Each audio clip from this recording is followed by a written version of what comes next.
Hello, everyone.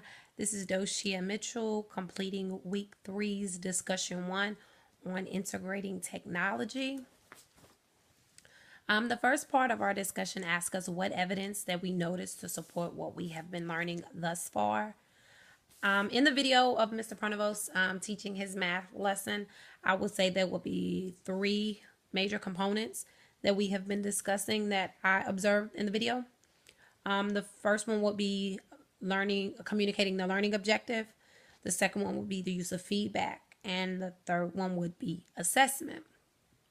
Now, when the video comes on, Mr. Pronovost lets the students know that they will be going over addition and subtracting today.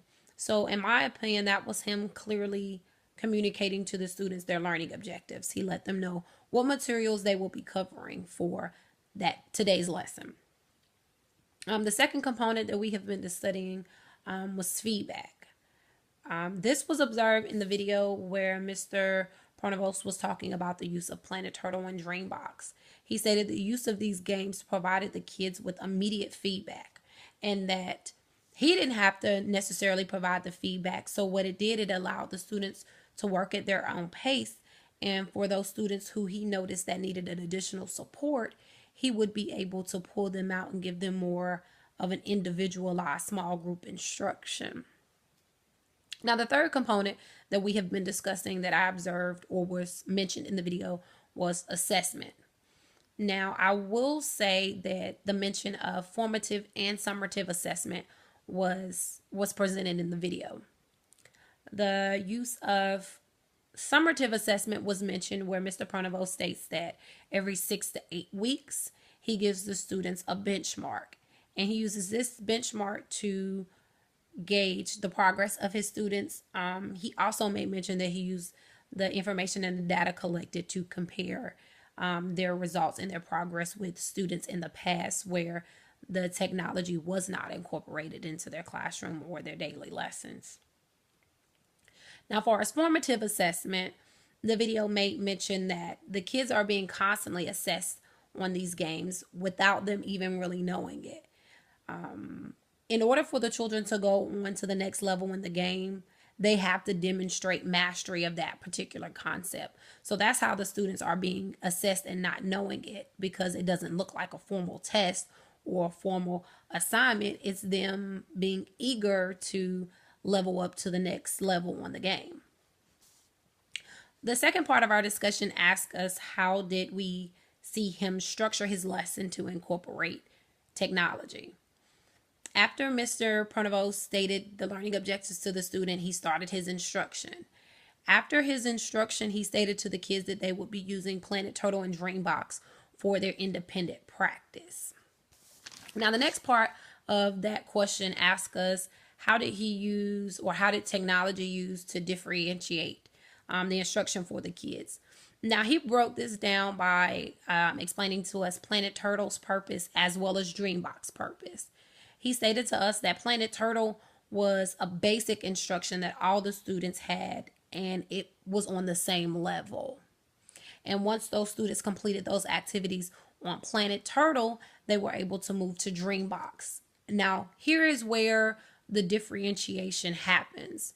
Dreambox is a more individualized instruction for the kids and allows them to participate in activities and games that are specifically on their level. The next part of our discussion question asks us about the evidence of varying levels of cognition. Now, I was a little confused personally on what this actually meant or where I observed it in the video. So from my understanding, I would say that I noticed varying levels of cognitions at 2 different points in the video.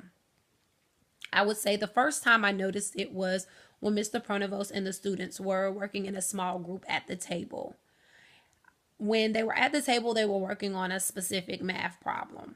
And Mr. Pronovost was breaking the problem down to them, and they were actually talking about borrowing. And Mr. Pronovost was holding up 3 fingers, I want to say. 3 fingers, and the student next to him, you could see the light bulb kind of go off when he noticed the difference between the number that Mr. Pronovost was representing and the actual numbers that he had on his paper. And you see the light bulb go off. He looks at his paper and he goes, oh, and he corrects the work. And then a little further in the video, we go on to see another young lady that's in the same small group, and it's almost like the light bulb goes off for her. You see her say, oh, 5 minus 3 is 2. Or it might have been 5 minus 2 is 3. But you see the light bulb go off. And to me, that was a demonstration of varying levels of cognition, because even though both of those students were working at the same small group with Mr. Pronovost, you see the concept stuck with them at varying points. I would say the second mention, or the second evidence of varying levels of cognition, was where Mr. Pronovost states that while the students were using Planet Turtle and Dreambox, you see them, some of them using the whiteboards, you see some of them using their fingers to count. And he stated that that was them using their own strategies to best help them solve the particular problem.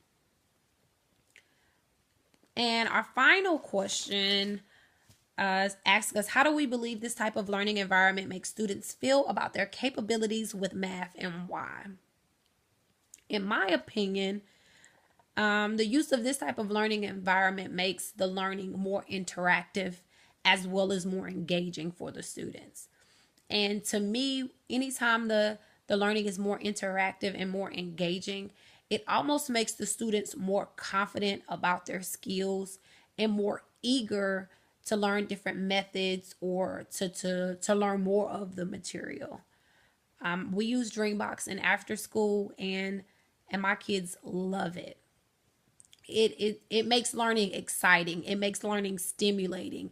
It gets them away from the mundane bookwork, the mundane worksheet. It makes it more interactive, and I believe that this use of technology in this learning environment makes the kids more confident, in my opinion, in their capabilities in math. So this is my week 3 discussion. I look forward to hearing from the rest of my classmates. Everyone have a good evening.